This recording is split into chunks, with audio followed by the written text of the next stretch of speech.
Assalamualaikum warahmatullahi wabarakatuh. Alhamdulillahi rabbil alamin. Alladzi arsala rasulahu bil huda wa dinil haq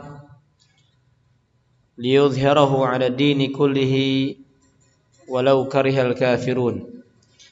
Asyhadu an la ilaha illallah wahdahu la syarika lah wa asyhadu anna Muhammadan 'abduhu wa rasuluhu alladzi la nabiyya wa la rasula ba'dah, amma ba'd. Para jamaah azani Allah wa iyyakum ajma'in. Alhamdulillah, kita bersyukur kepada Allah Subhanahu wa taala atas nikmat, atas karunia dan segala bentuk kebaikan yang Allah mudahkan atas kita. Kemudian juga atas petaka-petaka keburukan, musibah yang Allah hindarkan dari kita. Salawat dan salam semoga senantiasa terlimpah curahkan kepada Nabi kita Muhammad sallallahu alaihi wa ala alihi wasallam. Jemaah rahimani wa rahimakumullah taala, insyaallah kita lanjutkan kajian kita dalam 10 kaidah dari keistiqomahan. Baik, terakhir yang kita bahas poin keberapa? Berapa? 8.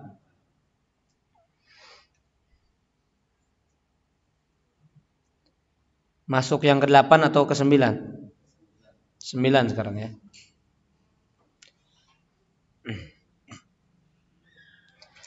Baik, kita masuk di poin yang ke-9. Al-qa'idatu tasi'ah. Kaidah yang ke-9. Al-mawani' minal istiqamah syubhatud dhalal au syahawatul ghayyi. Penghalang keistiqomahan adalah syubhat yang menyesatkan atau syahwat yang memalingkan. Syubhat yang menyesatkan dan syahwat yang memalingkan. Nah, ini diantara penghalang seseorang dari jalan keistiqomahan. Maka dosa itu tidak lepas dari 2 jenis ini. Semua dosa pasti ada kaitan dari salah satu 2 jenis. Kalau tidak berkaitan dengan syubhat, maka kaitannya dengan syahwat, atau sebaliknya. Kalau tidak berkaitan dengan syahwat, maka kaitannya dengan syubhat. Jadi ada orang-orang yang dia tergelincir dalam syubhat yang menyesatkan, atau kalau dia tidak terkena syubhat, ya pemahamannya lurus, akidahnya lurus, tauhidnya lurus, tapi tergelincir dalam urusan apa? Syahwat. Nah, ini pun sama, jangan dianggap remeh. Jamaah azanillahu yakum. Terkadang ada sebagian jamaah atau sebagian orang, Pak, dia menganggap dirinya sudah di atas sunnah. Nah, barangkali ada yang pernah merasakan juga.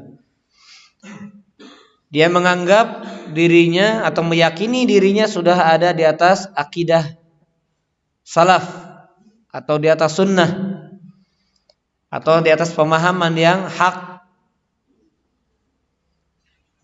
Sehingga dengan sebab tersebut syaitan mencari jalan lain, mencari jalur lain untuk menyeremuskan hamba tersebut. Dengan apa? Dengan syahwat. Maka ada sebagian yang pernah sampaikan kepada saya, syubhat syaitannya begitu, Pak. Antum kan sunnah, antum kan akidahnya yang penting benar. Kalau tauhidnya benar, surga insyaallah. Jadi nggak masalah maksiat, dosa, gitu, Pak. Nah, itu hati-hati Pak.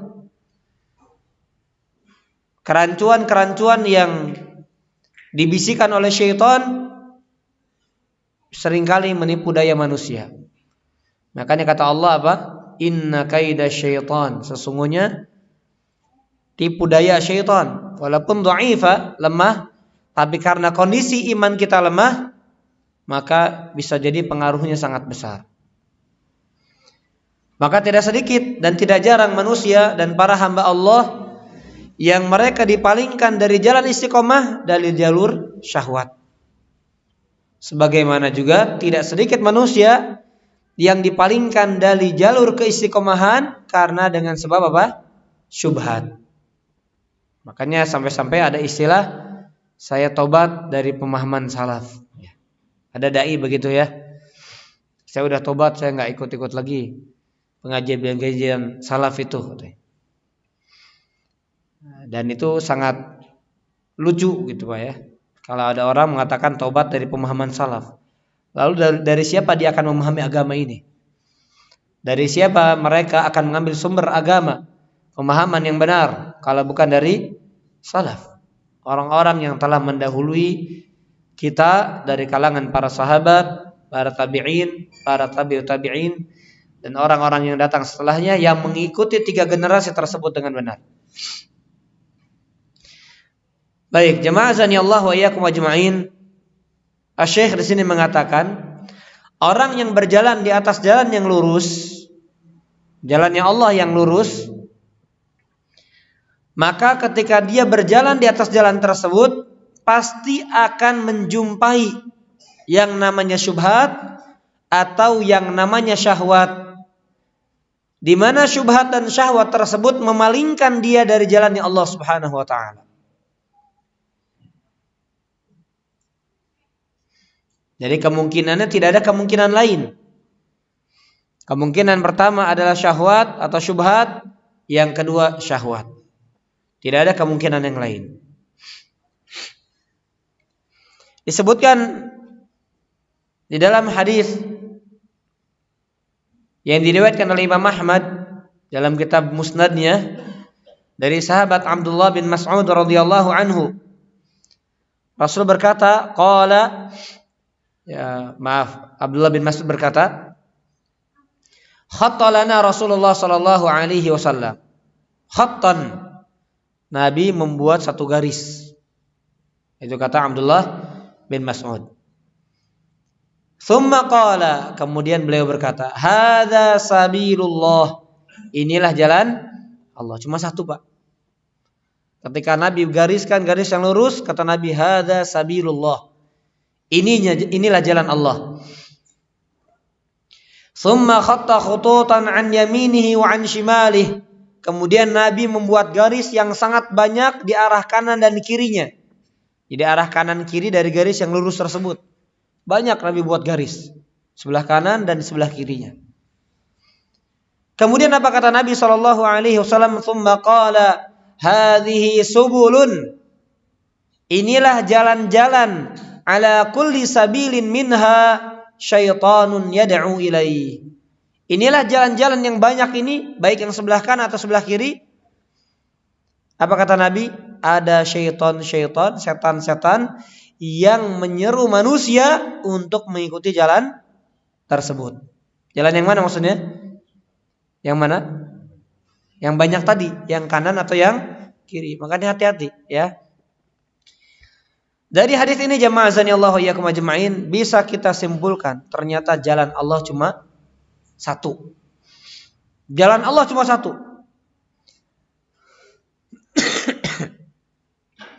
Makanya kalau ada orang mengatakan jalan menuju Allah itu banyak, salah. Kalau jalan yang dimaksud jalan menuju Allah itu banyak, jalan menuju surga itu banyak, yang dimaksud amalannya betul. Ada orang yang masuk ke dalam surga menuju Allah dengan pintu sedekah, dengan pintu puasa, dengan pintu birrul walidain, dengan pintu silaturahim, dan lain sebagainya. Ada amalan-amalan yang diandalkannya. Itu betul. Tapi kalau mengatakan atau meyakini jalan Allah itu banyak, Jadi kanan, kiri nggak masalah, tengah nggak masalah, dimanapun nggak masalah. Yang penting tujuannya sama-sama Allah, nggak bisa. Karena Rasul hanya memberikan satu garis saja. Hadza sabilullah. Inilah jalan Allah. Sedangkan jalan-jalan lain adalah jalan-jalan siapa? Syaitan. Karena ada syaitan di setiap jalan tersebut yang menyuruh manusia untuk mengikuti jalan-jalan tersebut. Dan dari hadis ini pula para jamaah Bapak Ibu rahimani wa rahimakumullah taala, bisa kita simpulkan juga penegasan ini ya dari hadis ini dan juga hadis-hadis yang lain, juga ayat-ayat Al-Qur'an. Dikatakan dalam hadis dan Quran bahwa rata-rata banyak itu negatif Bapak Ibu. Justru ketika disebutkan banyak itu rata-rata apa? Negatif. Ya. Contohnya hadis ini. Khatta khututan, kata Ibnu Mas'ud, Nabi buat garis yang banyak. Khututan di sini menunjukkan banyak karena jamak. Khutut itu jamak dari apa? Khat. Khat satu baris. Satu garis. Khutut berarti banyak. Dan lihat kenyataannya, positif atau negatif yang banyak itu? Negatif. Syaitan yang menyuruh manusia ke jalan-jalan yang banyak itu. Demikian pula dalam Al-Quran. Contoh lainnya Bapak Ibu sekalian. Di dalam Al-Quranul Karim contohnya surat, banyak sekali ternyata ya. Surat Al-Baqarah 243. Al-Baqarah 243. Catat aja dulu enggak apa-apa. Di penghujung ayat tersebut Allah mengatakan walakinna aktsaran nasi la yashkurun. Akan tetapi kebanyakan manusia tidak bersyukur. Banyak, Pak. Kemudian Allah mengatakan surat Al-A'raf ayat 187. 187 Al-A'raf. Kata Allah Subhanahu wa taala, "Walakinna aktsaran nasi la ya'lamun." Akan tetapi kebanyakan manusia tidak tahu, tidak berilmu. Lagi-lagi Allah mengatakan dengan kata banyak. Allah mengatakan juga di dalam surat Hud ayat 17. Yang banyak, kata-kata banyak dalam Al-Quran, dalam hadis justru menunjukkan perkara yang tidak baik, yang buruk, yang negatif. Maka jangan tertipu dengan banyak. Allah mengatakan surat Hud ayat yang ke-17, walakinna aktsaran nasi la yu'minun. Akan tetapi kebanyakan manusia tidak beriman. Dan ini nyata Bapak Ibu. Kita bahas dulu sampai situ.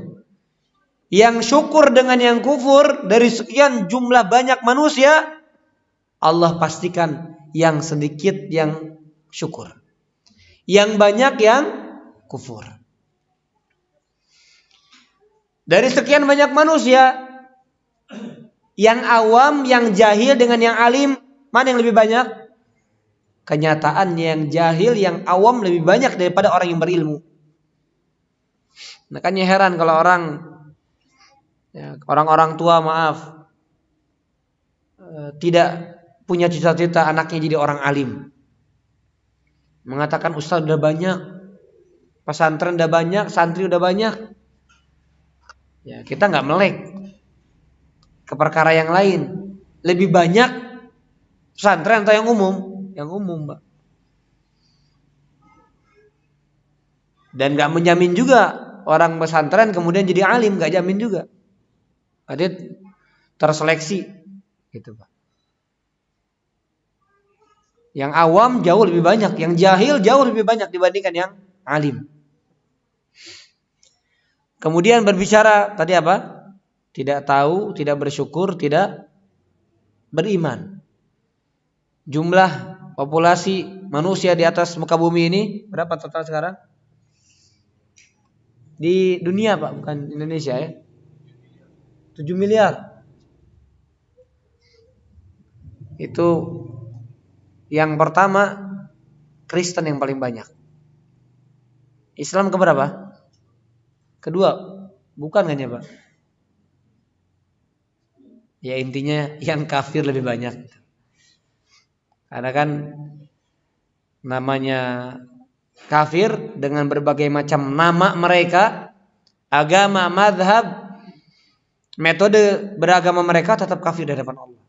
Qul ya ayyuhal kafirun. Katakan wahai orang-orang kafir. Entah Kristen, entah Buddha, entah Hindu ya, masuk dalam golongan itu. Nah, berarti kalau seandainya benar kedua, misalnya Islam kedua dari semua penduduk yang ada di atas muka bumi ini, maka yang satu dengan nomor 3, nomor 4, nomor 5 dan seterusnya mereka tidak beriman. Jadi benar perkataan Allah. Akan tetapi kebanyakan manusia tidak beriman. Baik, coba kita lihat di surat lain.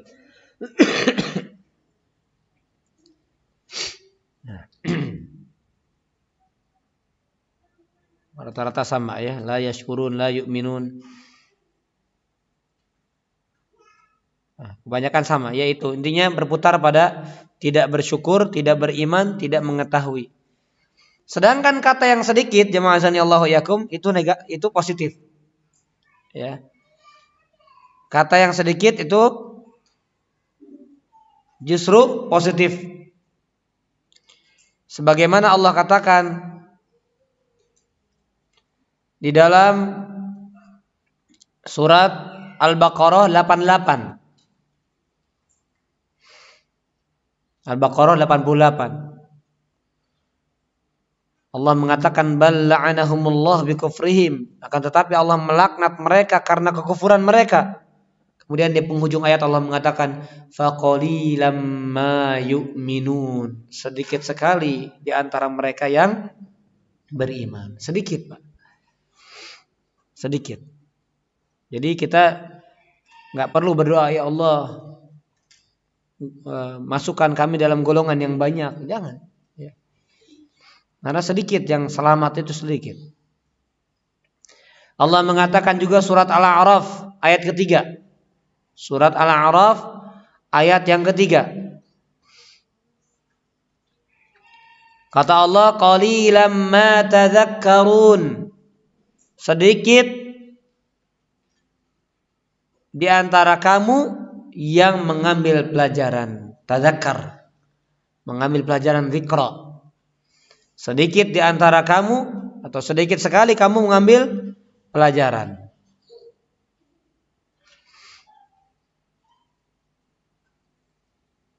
Yang bersyukur juga sedikit.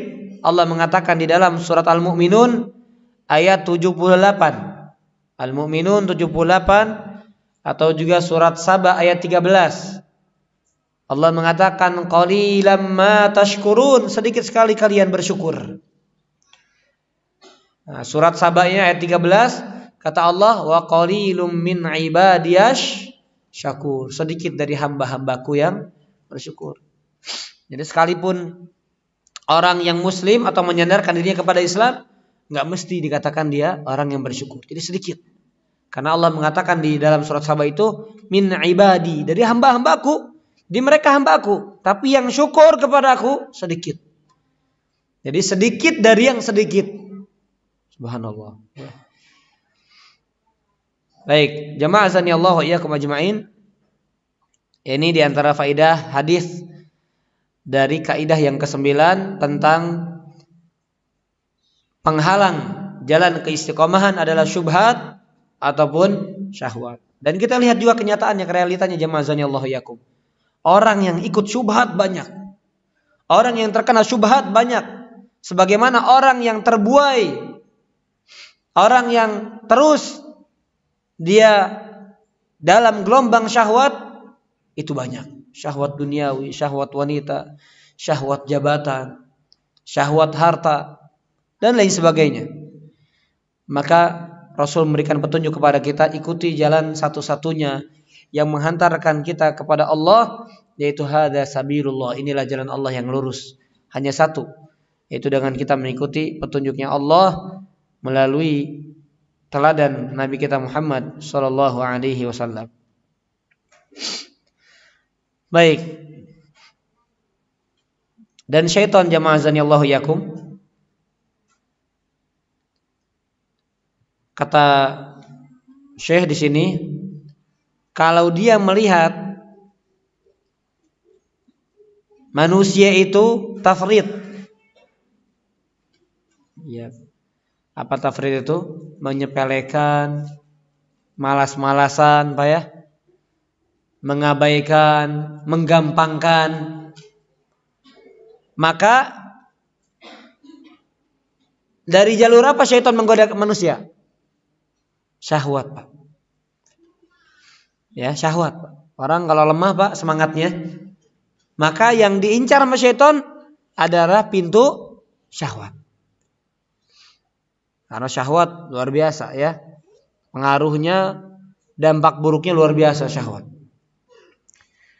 Dan ketika syaitan melihat manusia punya semangat, wah semangat, Pak. Biasanya orang baru hijrah. Nah, biasanya syaitan ngincar dia dari jalur syubhat. Ya, masa zikirnya kurang, masa begini, akhirnya zikir.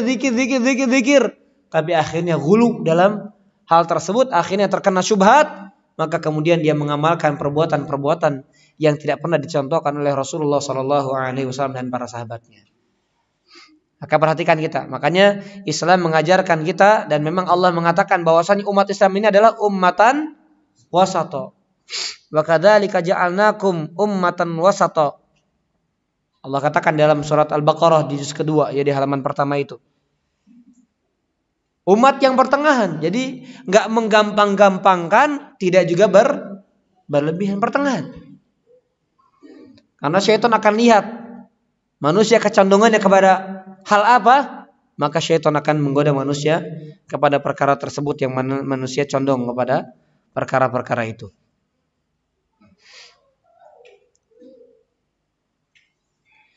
Sebagian salaf berkata, ma amarallahu ta'ala bi amrin illa wali syaitan fihi nazghatan. Nah, tidaklah Allah perintahkan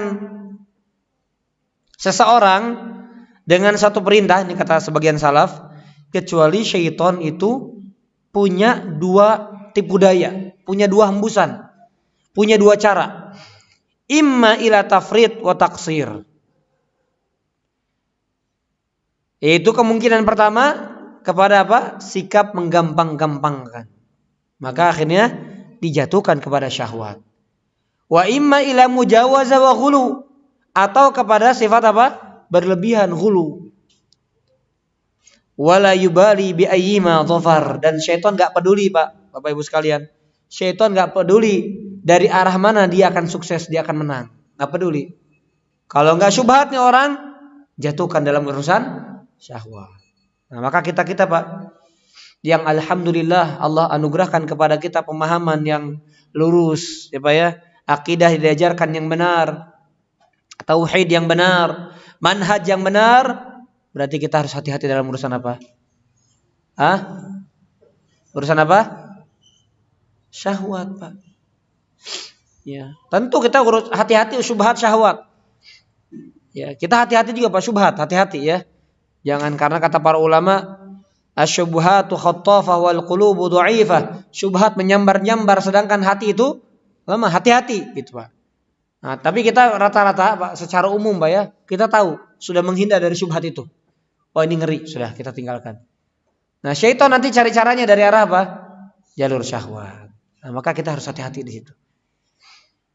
Karena syaitan, sekali lagi kata sebagian salaf, dia tidak peduli.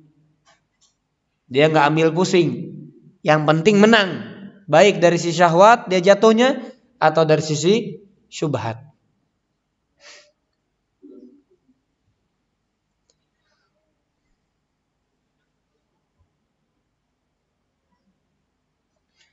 Makanya kata Imam Al-Qayyim, banyak orang terjerumus kepada lembah dari salah satu dua perkara ini, Pak. Lembah syahwat atau lembah syubhat. Kemudian beliau mengatakan wal qalilu minhum jiddan, itu kata beliau. Dan sedikit sekali, sangat sedikit, itu kalimat jiddan. Wal qalilu minhum, dan sangat sedikit di antara mereka, sangat sedikit sekali. As-sabit ala sirat alladzi kana alaihi Rasulullah sallallahu alaihi wasallam wa ashabuh. Dan sedikit sekali di antara mereka yang teguh di atas jalannya. Jalannya siapa? Jalan yang ditempuh oleh Rasulullah dan para sahabatnya sallallahu alaihi wasallam wa radhiyallahu anhum ajma'in. Maka dari itu jamaah azani Allah wa iyyakum ajma'in, ada sebuah perumpamaan, Masya Allah di sini ya. Ada sebuah perumpamaan jalannya Allah, Pak. Sini, bagus hadis ya. Dari hadis An-Nawas bin Sam'an radhiyallahu anhu, dari Rasulullah sallallahu alaihi wasallam, beliau berkata, ini Rasulullah yang mengatakan, daraballahu mathalan siratan mustaqima, dan Allah yang memberikan perumpamaan. Masya Allah. Ya, kita sampaikan, ini penting. Kita bacakan. Allah memberikan perumpamaan tentang jalan yang lurus. Jalan yang lurus itu perumpamaan seperti apa? Wa ala janbatai sirat suran. Perhatikan, orang yang jalan di atas jalan Allah yang lurus, berarti ada ujungnya, ada tujuannya. Ada awalnya, ada startnya, ada finishnya, ada ujungnya. Maka kata Allah subhanahu wa ta'ala, kata Rasulullah, Allah berikan perumpamaan jalan Allah yang lurus, di samping kanan kirinya ada apa? Tembok suran, dinding. Fihi ma'abwabun mufattahah. Dan ingat, di tembok-tembok tersebut ada pintu-pintu yang terbuka. Sudah terbayang ya? Ada jalan, Pak, atau Bapak-bapak misalnya ada jalan, di satu jalan yang sampingnya tembok ada pintu-pintu, atau di gang biasanya gitu, Pak. Wa 'alal abwab suturun murkhah. Di pintu-pintu tersebut ada apa? Ada tirai-tirai. Wa 'ala babis sirat da'in, dan di atas pintu jalan ada seorang penyeru. Ada, bukan seorang, ada penyeru. Di atas pintu itu, Pak, ada penyeru. Yaqulu ayyuhan nas udkhulu as-sirat jami'an. Wahai manusia, masuklah ke jalan ini. Jami'an, seluruhnya. Ini wa 'ala babis sirat maksudnya bukan di atas pintu itu ya, di ujung jalannya ada yang menyeru. Masuklah kalian ke jalan ini seluruhnya. Wala tata'arraju, jangan berbelok-belok, jangan tertipu terpedaya dengan apa yang di samping kanan samping kiri. Wada'in yad'u min fawqis sirat, dan ada penyeru yang menyeru di atas jalan. Fa idza arada yaftahu syai'an min tilkal abwab qala waihak la taftahu. Maaf ya, saya ulang lagi, sekali lagi salah ini. Jadi di atas pintu-pintu tadi ada yang menyuruh agar masuk ke dalam pintu-pintu itu. Ini pintu yang bahaya atau tidak? Bahaya, kanan kiri kan ya, belok jadinya. Enggak lurus di atas jalannya Allah itu. Jadi ada penyeru di atas pintu, ada penyeru di ujung jalan. Gitu. Nah, ada yang menggoda, ayo masuk ke dalam sini. Semuanya kalian masuk ke sini. Ada yang menyuruh di atas. Tetap berjalan di atas jalan ini, jangan belok kanan, belok kiri, jangan. Waihak, celaka kamu. La taftahu. Itu tirai-tirai jangan dibuka. Tahu tirai, Pak? Tahu tirai kan? Gorden. Bahasa Sunda hordeng. Padahal gordin tulisannya gitu, Pak ya. Bapak Ibu sekalian, orang kalau buka pintu, jadi ada apa namanya? Kan ada daun pintu, ada kusennya ya gitu ya. Kalau dia mau masuk, ada daun pintunya, berarti ada usaha yang harus dia lakukan. Apalagi terkunci, dia harus buka dulu kuncinya. Ini apa namanya? Handalnya dibuka, diturunkan. Kemudian dia geser, baru dia masuk. Kan begitu. Berarti ada penahan-penahan dulu, Pak. Ini kata Rasulullah apa? Allah mengumpamakan lubang-lubang pintu itu hanya ditutup dengan apa? Tirai. Tirai tinggal jalan, Pak. Jatuh udah blek langsung begitu. Kadang ada orang Pak jalan, ada pintunya, ada tirainya, blek aja benjol Pak ya. Ternyata ada apa? Ada daun pintunya karena ketutup tirai, nggak sadar. Nah ini cuma tirai saja Pak, kain saja. Maka sangat mudah orang tersebut masuk ke dalam pintu itu. Karena hanya tertutup tirai saja. Makanya ada penyeru, waihak la taftahu. Celaka engkau, jangan kau buka. Fa innaka in taftahu talijhu. Karena kalau engkau buka, maka pasti kamu masuk. Bahkan tanpa dibuka pun bisa masuk, Pak. Jatuh kalau kita sudah berada di tepi lubang pintu tersebut.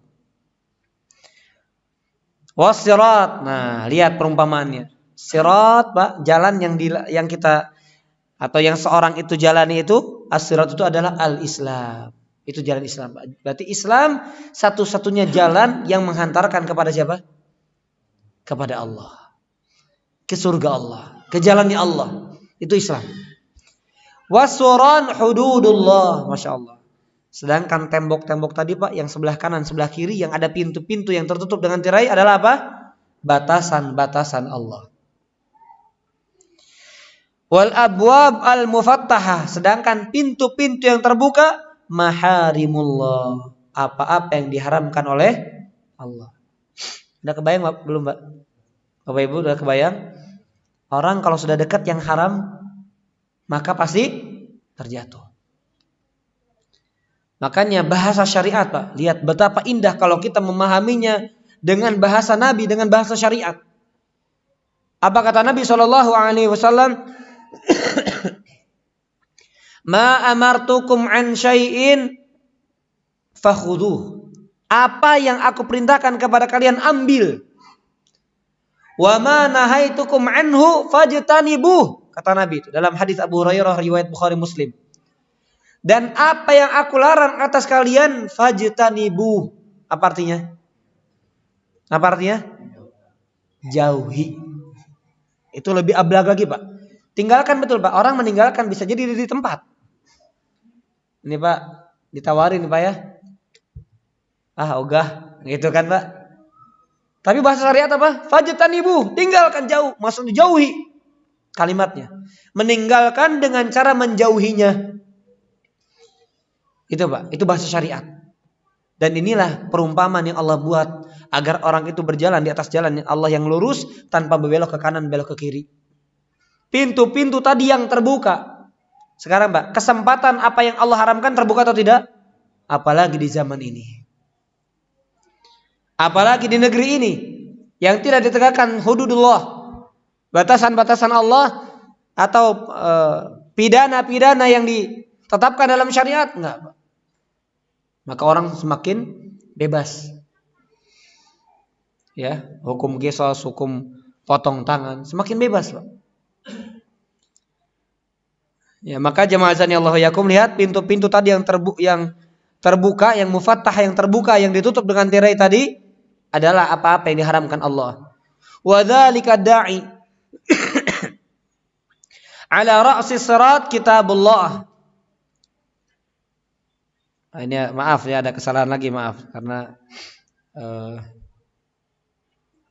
saya menganggapnya tadi penyeru syaitan tadi ya. Ad-da'i, jadi ada penyeru di ujung sirat, ada penyeru di atas sirat, gitu Pak.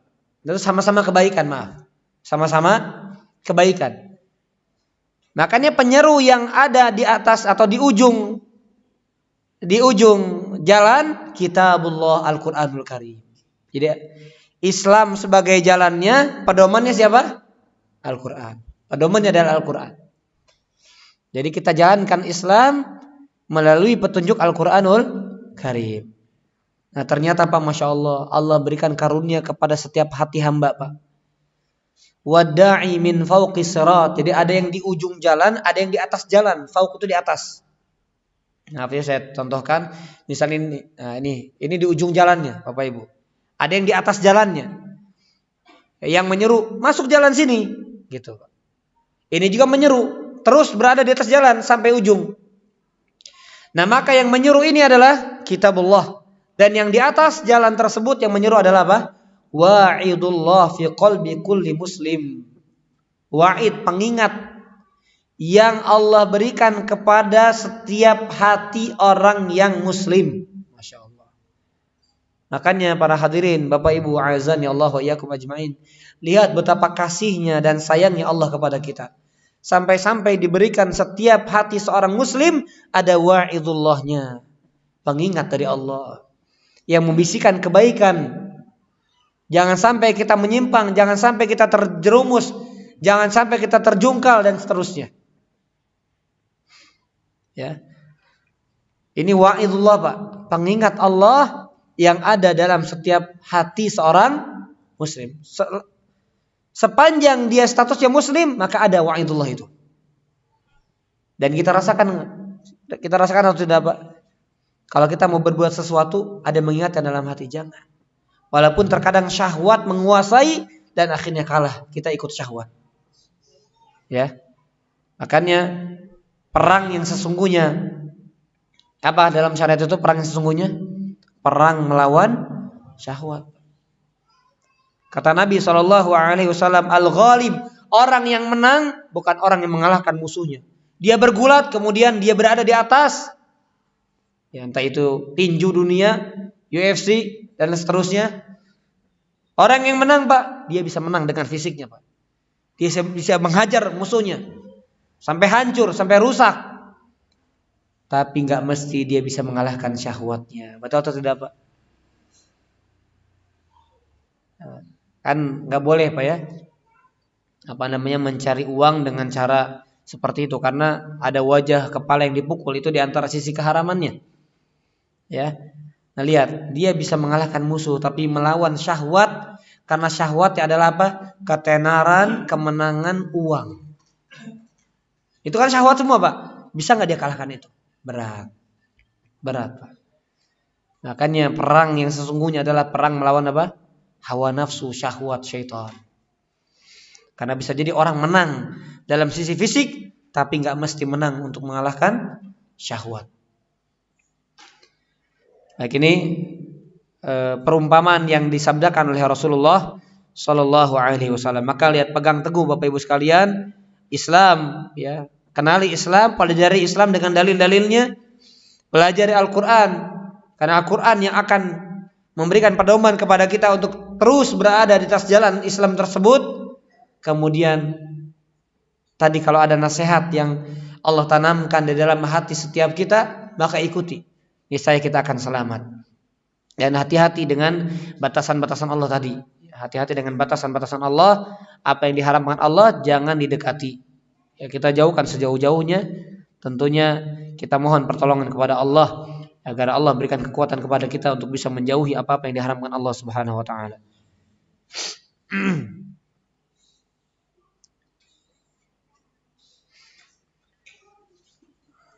Baik, kemudian jamaah azanillahu wa iyyakum ajmain. Syekh menjelaskan di sini, seorang muslim yang istiqamah, kalau jiwanya ingin atau menginginkan syahwat, dia ingin masuk ke dalam syahwat, yajid anna qalbahu yanqabid wa yalfaduha, maka dia mendapatkan hatinya itu, Pak, melawan, Pak. Berkata-kata, jangan, ini dosa, nggak boleh, haram, Allah murka, Allah nggak suka, Allah laknat. Gitu. Wala yajid rahatan wala tuma'ninah. Dan seorang muslim, Pak, ketika melakukan itu terjatuh pada syahwat atau syubhat, maka dia tidak mendapatkan ketenangan, ketentraman di dalam hatinya. Seorang muslim. Fahadha wa'idullah fi qalbi kulli muslim. Dan inilah nasihat Allah, petunjuk dari Allah di hati setiap muslim. Ya. Kemudian jemaah azanillahu wa iyyakum ajmain, Al-Imam Al-Qayyim rahimahullah ta'ala memberikan penjelasan kepada kita. Nah, ini penting, ya.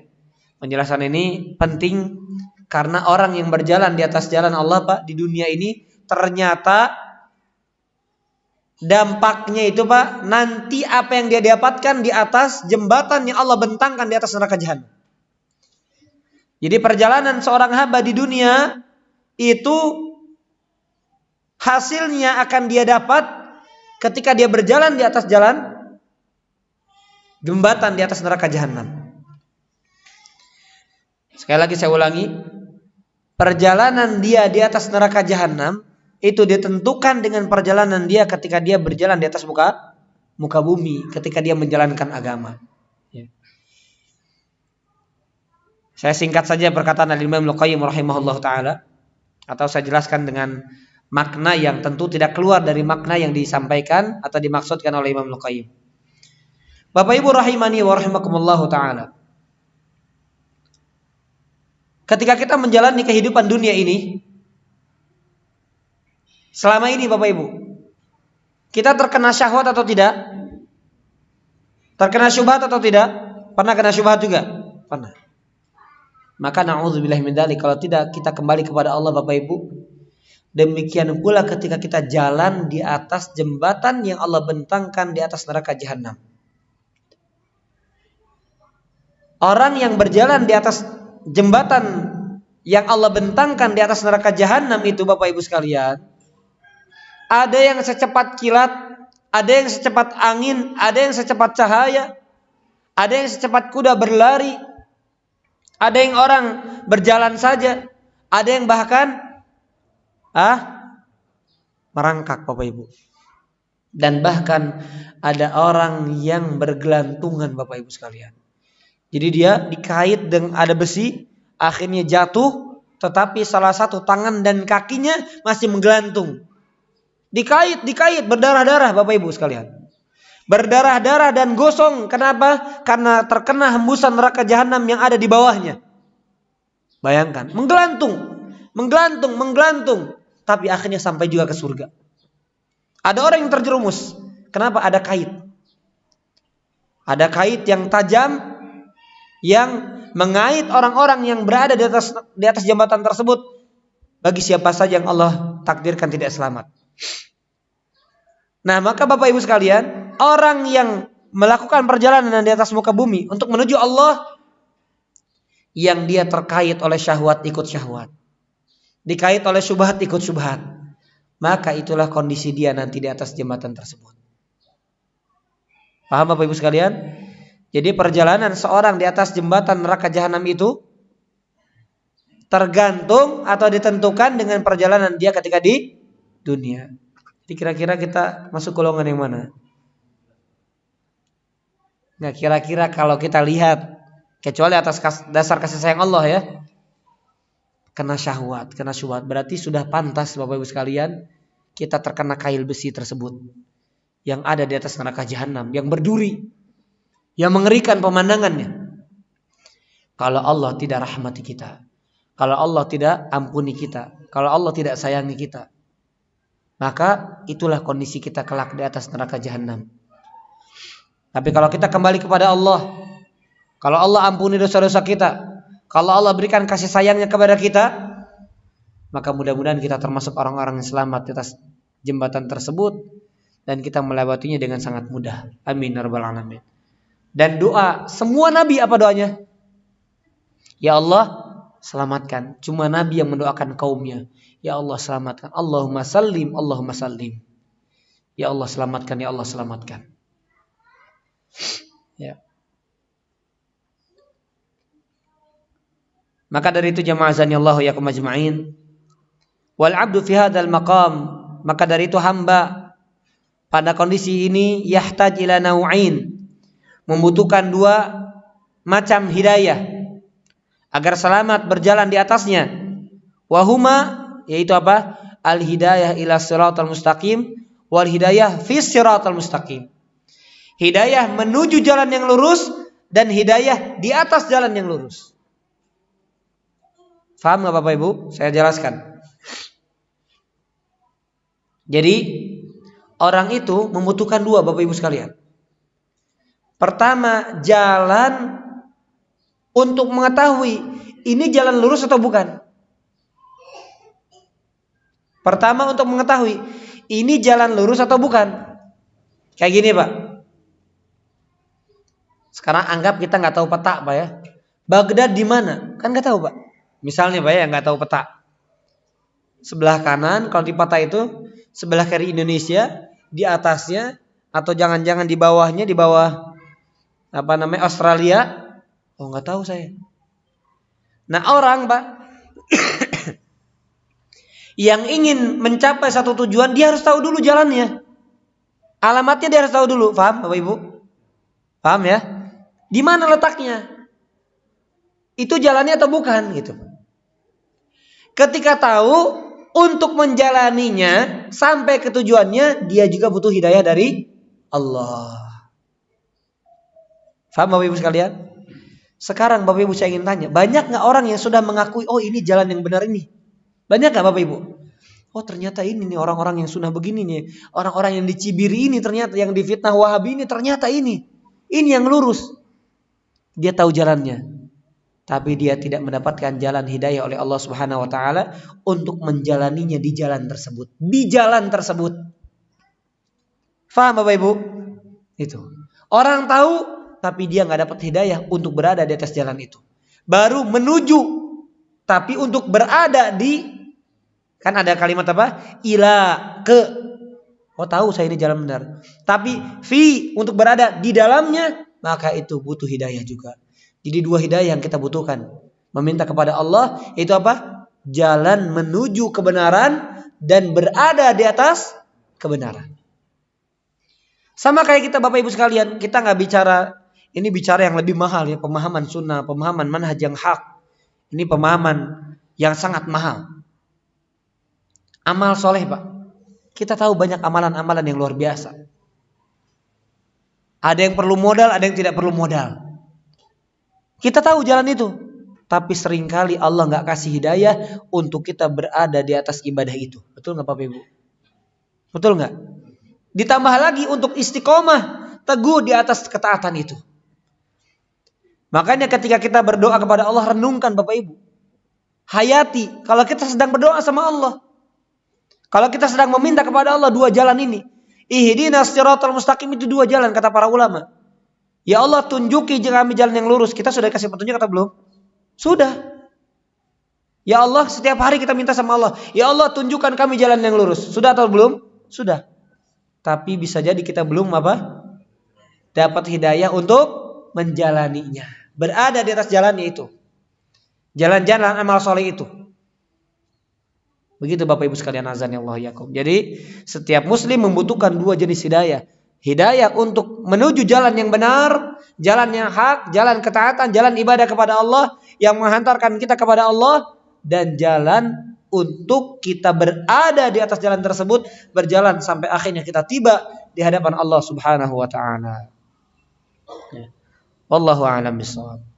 Itu kaidah yang ke-9.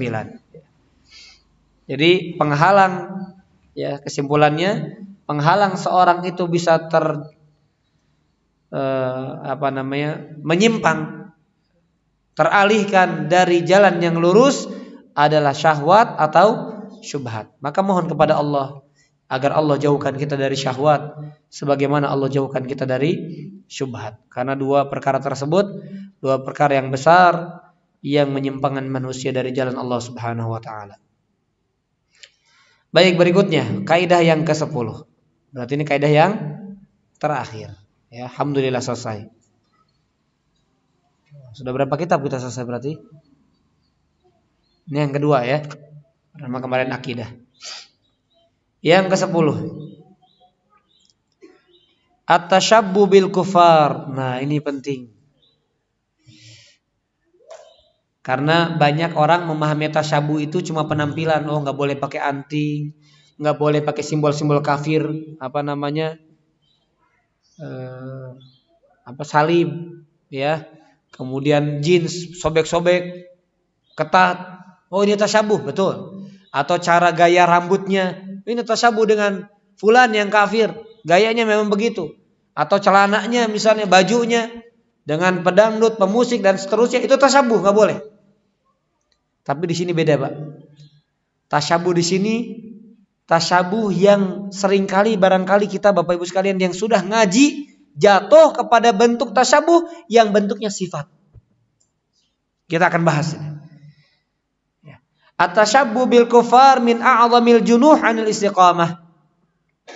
Tasyabuh dengan orang-orang kafir di antara perkara yang paling besar atau sebab yang paling besar yang memalingkan dari istiqamah. Jadi tadi selain pada syahwat, syubhat dan juga apa?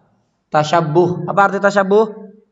Menyerupai, mengekor, ikut-ikutan, itu tasyabuh. Dan tasyabuh di sini atau tasyabuh kepada orang-orang kafir kembali kepada dua kerusakan. Salah satu daripada dua kerusakan. Ya, ada dua kerusakan kalau kita tasyabuh kepada orang-orang kafir. Yang pertama, fasadul ilmi, rusaknya ilmu, rusaknya pengetahuan. Dan yang kedua, fasadul amal, rusak amal, perbuatan.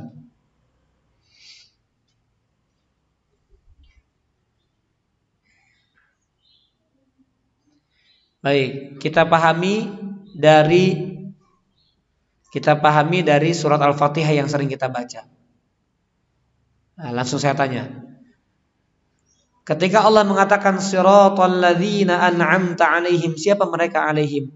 Mereka itu siapa? Siapa? Orang-orang yang diberikan nikmat kepada mereka siapa? Minan nabiyyin wasiddiqin wasyuhada wasolihin. Allah jelaskan dalam surat An-Nisa.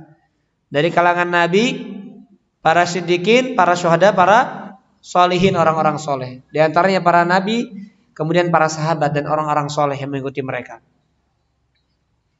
Itu yang Allah maksudkan.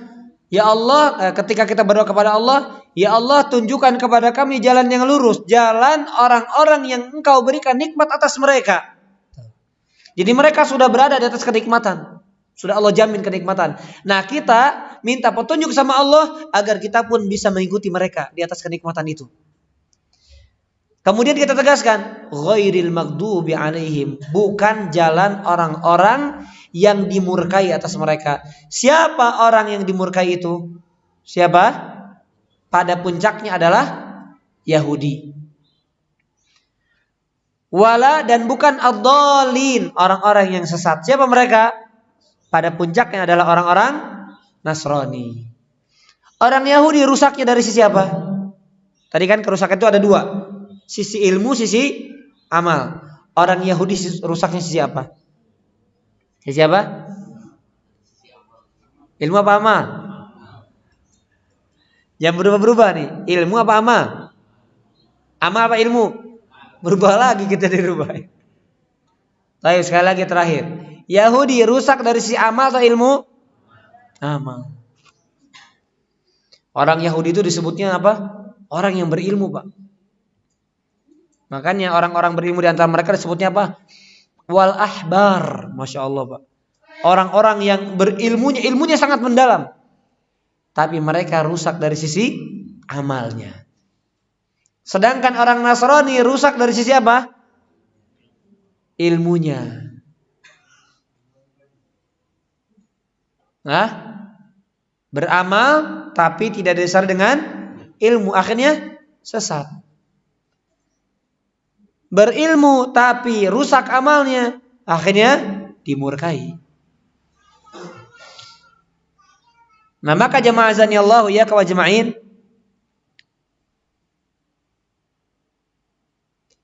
hati-hati makanya kerusakan kita Bapak Ibu. Kita punya ilmu, pengajian, kitab ini selesai, kajian kitab ini selesai. Daurah ini ikut, Syekh Anu hadir, ramai. Tetapi ingat Bapak Ibu sekalian, kalau kita jauh dari amal, maka kita tasyabuh dengan orang-orang Yahudi. Kalau kita jauh dari amal, berilmu, tapi jauh dari amal, maka kita menyerupai orang-orang Yahudi. Makanya tafsiran ulama, Pak, bukan sekadar Yahudi mereka, Pak. Al-maghdubi alaihim bukan sekadar Yahudi, tapi bisa masuk di dalamnya golongan orang-orang Islam yang menyerupai orang-orang Yahudi. Makanya tadi saya katakan apa? Pada puncaknya orang Yahudi. Tapi orang-orang yang mengekor orang-orang Yahudi, maka masuk dalam ayat tersebut. Maka na'udzubillah Bapak Ibu, ketika kita baca siratal ladzina an'amta 'alaihim ghairil maghdubi 'alaihim, ternyata kita sedang membicarakan diri kita sendiri. Kemudian diaminkan lagi, Pak. Amin. Mengaminkan diri sendiri. Dilaknat, amin. Sesat, amin. Makanya tidak ada lain usaha kita kecuali apa? Berikhtiar dan berdoa kepada Allah. Renungkan doanya. Dalami doanya, hayati doanya. Amin. Dan kemudian kita mohon kepada Allah, ya Allah, kabulkanlah. Demikian pula sebaliknya Bapak Ibu sekalian, orang yang menyerupai orang-orang Nasrani, yaitu apa? Mereka beramal tanpa ilmu, tanpa petunjuk. Ya.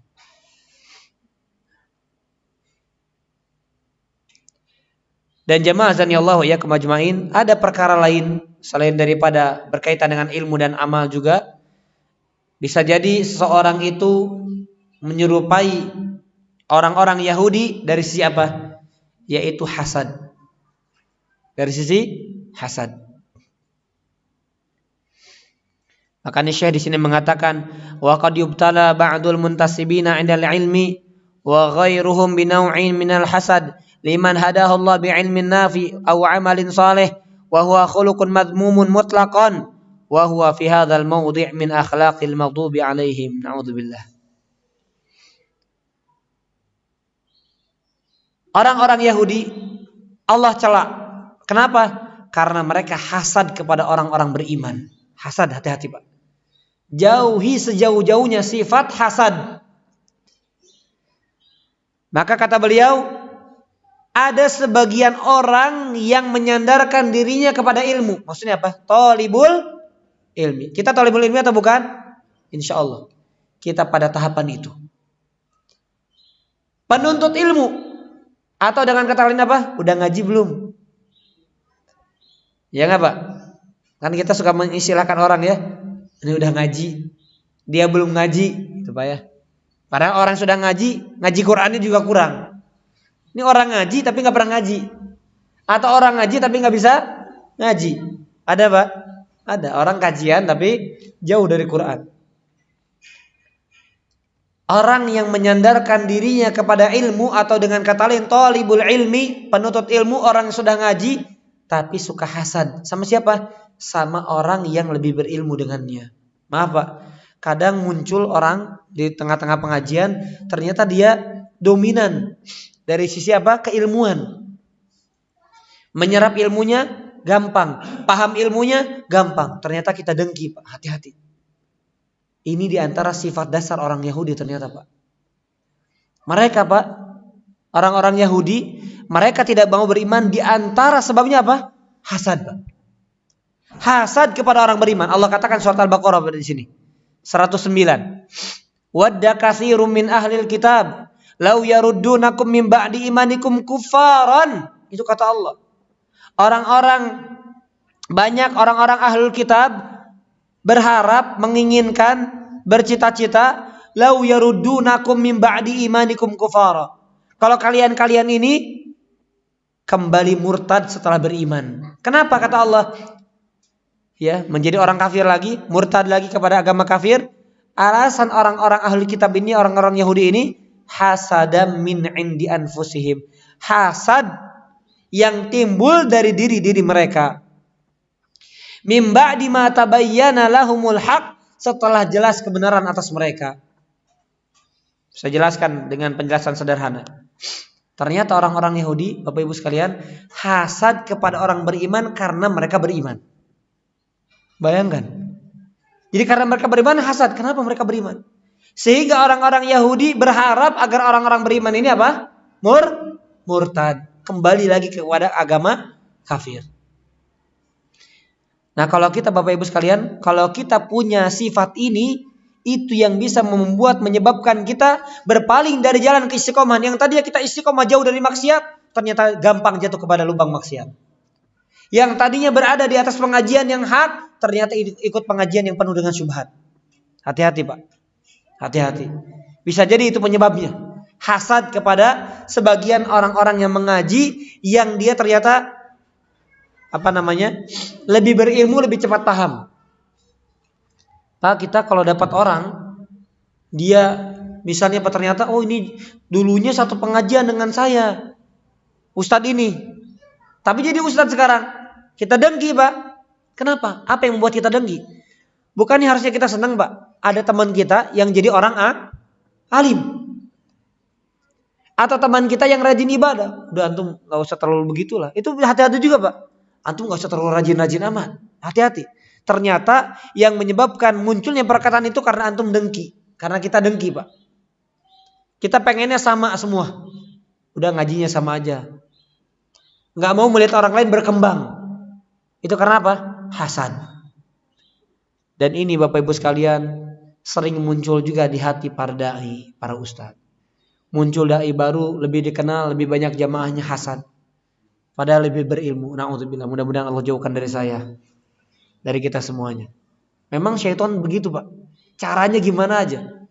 Kita pengen istiqomah ternyata hanya karena itu Pak. Jamaahnya lebih ramai, jamaahnya ternyata lebih senang sama ustadz itu. Kan Allah yang munculkan kesenangan dalam hati. Jamaah itu kan Allah. Kita gak bisa ngatur hati. Ya, maka tugas kita menyampaikan, tugas kita pokoknya berjuang, tugas kita mengikhlaskan niat. Allah saja yang membuat orang ini condong kemana, senang kepada siapa, betah di mana. Itu Allah, urusan Allah. Itu Allah yang atur perkara ini. Nah ini sebagaimana teguran untuk saya sebagai da'i, untuk teman-teman para da'i. Maka ini juga teguran untuk para jamaah Bapak Ibu sekalian yang menyandarkan kepada ilmu. Thalibul ilmi. Dan saya tidak jarang Bapak Ibu sekalian dengar ya. Apalagi maaf ya, orang yang kadang dekat dengan Ustadz Kibar ya. Tapi dia nggak nambah-nambah ilmunya, cuma dekat aja sama Ustadz. Ya, tapi nggak nambah ilmunya gitu Pak. Cuma nambah dekat aja gitu Pak. Ikut kulinernya, ikut safari dakwahnya, tapi dia nggak ngaji, nggak ngambil apa-apa, nggak ngambil manfaat dari Ustadz itu. Dia cuma membanggakan nih foto sama Ustadz Kibar Fulan, Ustadz Kibar Jakarta, Ustadz Kibar Riau, Ustadz Kibar Bogor, dan lain sebagainya. Tapi ilmunya ternyata nol, kosong. Bukan kita dalam rangka merendahkan, tapi apa? Apa untungnya dekat tapi tidak mendapatkan manfaat, nggak dapatkan ilmu. Harusnya semakin dekat, semakin banyak faedah dan manfaat yang dia ambil. Kenapa? Karena banyak kesempatan dia mendapatkan ilmu, mendapatkan pelajaran, mendapatkan ibrah dari ustadz tersebut. Bukan sekadar tenar, bukan sekadar terkenal, bukan sekadar dekat, bukan. Bisa jadi jauh ternyata dia mendapatkan ilmu yang lebih dalam, lebih banyak. Ya, lebih baik lagi daripada orang-orang yang dekat. Tapi kita sekali lagi jangan sampai seperti orang-orang Yahudi yang hasad karena keimanan orang beriman. Ya, muncul orang ternyata lebih soleh daripada kita, hasad, Pak. Waduh, jangan sampai dia lebih soleh daripada saya. Nggak boleh, kenapa? Harusnya kita jadi patokan. Saya ingin lebih soleh, saya ingin seperti dia. Nah itu boleh. Tapi kalau ingin kesolehannya jatuh di bawah kita, nggak boleh. Oh jangan sampai ini orang ini lebih rajin ngaji daripada saya, nanti dia lebih berilmu daripada saya awam nanti. Nah, ini hasad, Pak. Kadang nggak kerasa seperti itu, betul nggak Pak? Bisa jadi seperti itu, nggak kerasa, nggak sadar kita. Dan ternyata ini termasuk bentuk tasyabuh kepada orang-orang Yahudi yang Allah cela. Ya, yang mana perkara ini ternyata bisa menyebabkan kita berpaling dari jalan istiqomah. Ternyata naudzubillah min dzalik. Allah palingkan kita yang tadinya sudah ngaji mengenal sunnah bertahun-tahun, Allah palingkan kita ngaji sama orang-orang yang menebar syubhat. Naudzubillah min dzalik. Atau kita dijerumuskan kepada perkara syahwat. Gimana saja cara Allah yang menyimpangkan kita, ternyata sebabnya adalah diri kita sendiri. Na'udzubillahi min dzalik. Baik jemaah azanillahu yakum ajmain. Jadi ini 10 kaidah daripada keistiqomahan ya. Di mana 10 kaidah ini adalah kaidah yang hendaknya kita pegang teguh agar kita berada di atas jalan yang lurus, istiqomah di atas jalannya Allah Subhanahu wa taala. Baik, di akhir pengajian kita singkat ya poin-poinnya. Dari pertama, kaidah keistiqomahan yang pertama adalah apa? Istiqomah adalah anugerah Allah Subhanahu wa taala. Ingat itu. Dan poin utama dari kaidah yang pertama ini apa? Berarti banyak-banyak berdoa. Ya, karena itu adalah anugerah dari Allah, maka banyak-banyaklah berdoa kepada Allah. Yang kedua, hakikat dari keistiqomahan adalah menempuh jalan atau manhaj yang lurus, ya, berada di atas jalan yang lurus. Bukan istiqomah saja salat sunnah, istiqomah dzikir, tapi istiqomah di atas jalan Allah yang lurus. Yang ketiga, hukum asal istiqomah adalah istiqomahnya hati. Ya, urusan hati dulu, Pak. Ketika bicara istiqomah, maka ingat istiqomah hati dulu yang paling penting. Kemudian yang keempat, istiqomah yang dituntut dari seorang hamba adalah tepat sasaran. Kalau tidak, maka dekat dengan jalan itu. Ya, tepat sasaran. Nomor 10. Kalau enggak, 9 atau 8. Ya. Kalaupun menjauh, enggak jauh-jauh amat. Nanti bisa balik laginya gampang. Kaidah yang kelima, istiqomah ternyata juga berkaitan dengan apa? Berhubungan dengan ucapan, perbuatan, dan niat. Niat, ucapan, dan perbuatan. Ya, niat, ucapan, dan perbuatan. Kemudian kaidah yang keenam, istiqomah tidaklah tercapai kecuali dengan ikhlas karena Allah, lillahi, kemudian billahi, apa itu? Karena pertolongan Allah. Wa ala amrillah, dan di atas jalan Allah. Jadi ikhlas karena Allah, atas pertolongan Allah, dan di atas jalan Allah, atau di atas aturan Allah.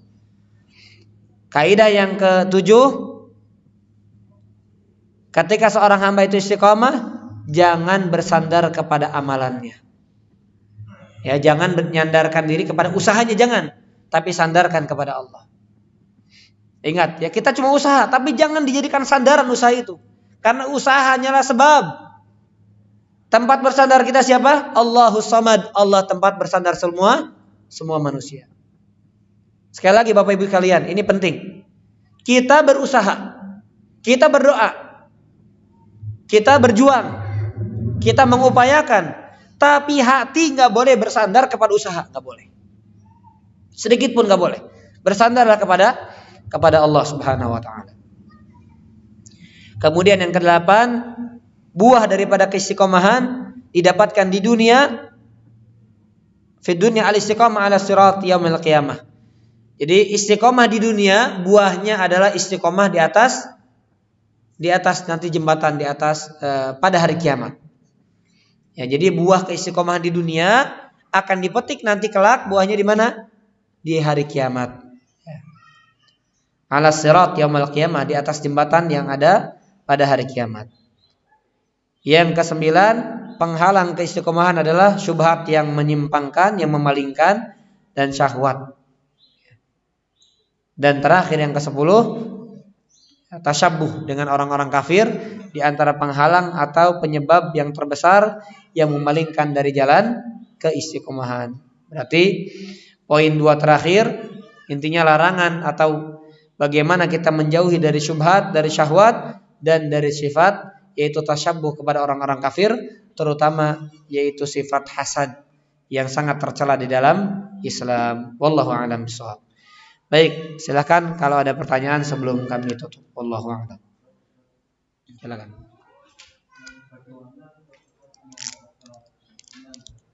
Bagaimana?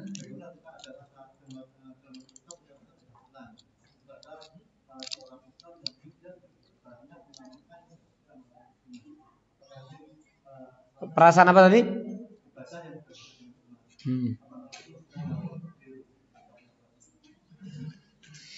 Jadi perasaan kita maksudnya gimana keusannya? Tidak senang. Oh iya. Baik. Jadi Bapak Ibu sekalian, di sini ada yang disebut dengan al-bughdhu fillah wal hubbu fillah. Benci karena Allah, cinta karena Allah. Nah, jadi Bapak, ketika kita melihat orang lain mungkar, melakukan kemungkaran, maka yang diingkari sesuai kadar keingkarannya saja. Gak boleh seluruhnya kita benci, jasadnya, fisiknya, mukanya kita benci, ngelihatnya enak kita. Jangan, Pak. Selama dia muslim, maka ada kebaikan. Selama dia tidak melakukan pembatal keislaman, Pak, maka dia punya hak kebenaran. Tapi wajib tetap kita ingkari apanya? Amalan-amalan yang tidak sesuai dengan sunnah. Dakwah dia yang menyeru kepada penyimpangan. Wajib tetap kita ingkari. Tapi di sisi lain kita punya kasih sayang, punya kecintaan. Kecintaan apa? Dia Islam. Dia masih punya iman, masih punya kebaikan. Begitu, Pak. Jadi ada sisi benci, ada sisi sayang, cintanya. Allahu a'lam bishawab. Baik, ada lagi?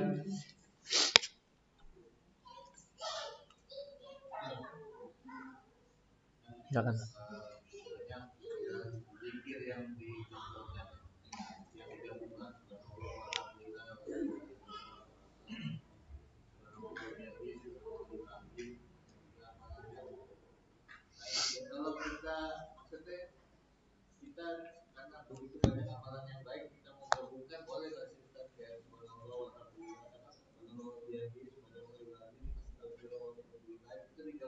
Semuanya.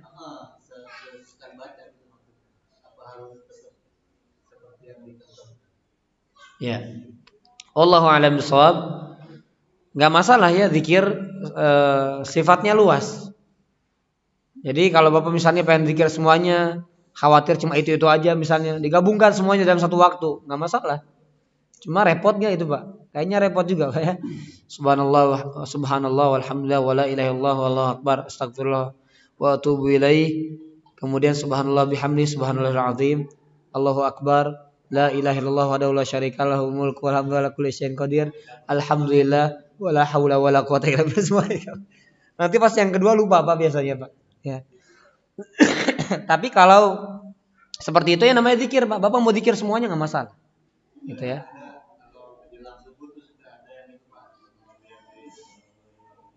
Oh iya, iya.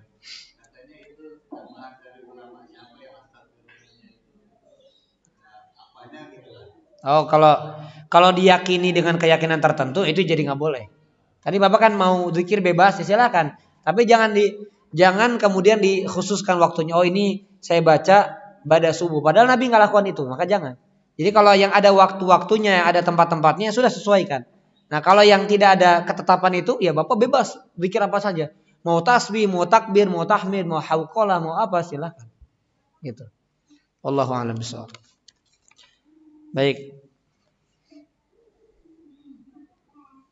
Ada titipan pertanyaan, Ustadz saya seorang muslimah yang sedang belajar berpakaian syar'i. Sedangkan dari Bapak sendiri belum mendukung.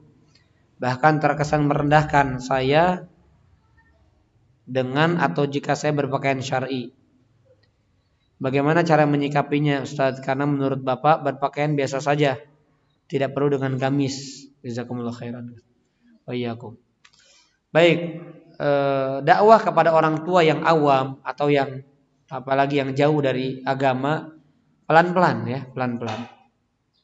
Maka saya bisa sarankan akhwat yang seperti ini ya, yang tidak mendapatkan dukungan dari orang tua, jangan kemudian bukan kalimatnya jangan, saya sarankan pakai pakaian yang penting enggak menyalahi syar'i. Kan enggak mesti langsung kerudungnya selutut, kerudungnya sebetis, enggak mesti seperti itu. Ya, baiknya memang semuanya tertutup itu wanita, tapi enggak mesti seperti itu. Ya, misalnya saya sarankan misalnya masih dengan warna lain. Yang penting tidak membuat pandangan laki-laki terfitnah dengan warna tersebut. Enggak ada aturannya, maksudnya enggak ada kewajiban harus hitam enggak. Sunnahnya benar. Tapi bukan berarti terlarang coklat, maaf pink, enggak terlarang. Siapa yang melarang? Mana syariat yang melarang? Saya punya bukunya. Saya tulis walaupun tidak banyak saya cetak waktu itu. Hukum fikih berpakaian. Saya tulis ya di sana. Termasuk untuk perempuan. Kemudian misalnya tiba-tiba dia bercadar, ya kaget nanti orang tuanya. Walaupun kita misalnya menggunakan hadis Islam akan kembali, Islam itu mulai dengan asing akan kembali asing, tapi ya jangan buat fitnah juga. Misalnya orang tuanya nanti jadi kita mau berbakti jadi terbatas, kita mau berbuat baik jadi terbatas. Misalnya seperti itu, maka saya sarankan misalnya cadarnya bisa diganti masker, ya. Pakaiannya tetap secara umum, yang penting tidak menyalahi syariat, nggak masalah. Ya, nggak mesti harus seperti orang pengajian sini begini semuanya ikut dia, nggak mesti, nggak masalah. Wallahu a'lam bishawab. Ya, dulu sempat diperbolehkan Pak ya, fatwa ulama tentang wanita pakai celana dulu yang longgar itu, Pak. Tapi ternyata setelah dibolehkan fatwa itu makin dipersempit, Pak. Akhirnya diharamkan celana bagi wanita. Ya. Jadi kalau pakai rok gimana, Ustaz? Maka wallahu alam, sejauh yang saya tahu sampai detik ini boleh pakai rok. Ibu misalnya yang baru belajar pakai rok, tapi misalnya pakaian atasnya jadi bukan potongan yang membelah di pinggang ya.